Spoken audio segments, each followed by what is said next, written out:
So recently I took a trip to Daytona Speedway for their historic sports car racing series. For the event I wanted to try and get some nice tracking shots of the cars on track as they took a turn or accelerated on the banking.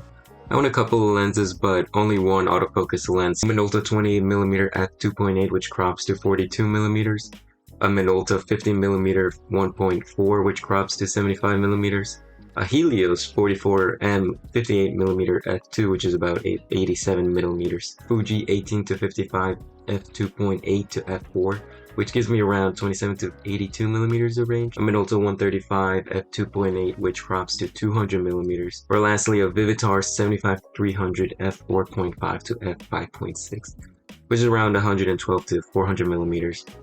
I think there's an obvious choice.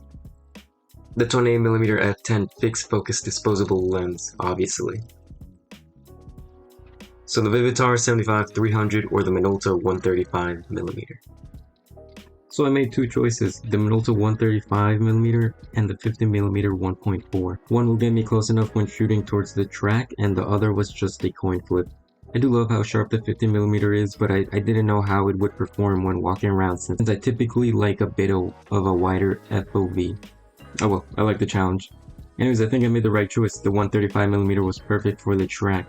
Once I found all the spots where the cars pass most often, all I did was focus on those spots and just waited. Panning along at 1/60th shutter speed with continuous shutter on high and I had a decent success rate. Once off the track, I switched to the 50mm, which also turned out to be a pretty good focal length. Sometimes in the paddocks it got a bit cumbersome and I wished I took the 28mm, but it wasn't too bad. I always had room to take a couple steps back to get the shots I wanted. I bought the 135mm in the thrift store for about $25 at the bottom of a bin. It had some dust and fungus on the internal element, which is a bit of a concern, but after cleaning it barely affects visual performance when at wide open. In fact, the lens is surprisingly sharp for its age. It even has a built-in lens hood. Now the 50 I've had for a bit longer and it's always been a go-to when shooting film as it's such a great lens, especially at 1.4 to get that creamy bokeh. It's impressively sharp at f2 and the focus is so smooth I was finding focus very quickly even in situations with moving subjects.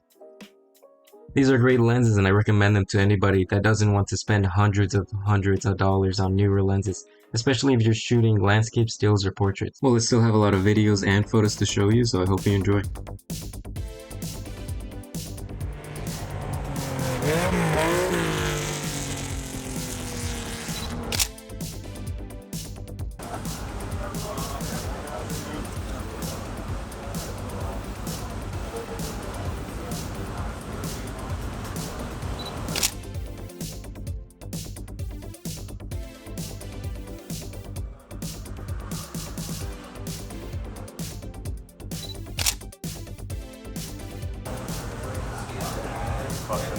It's floating.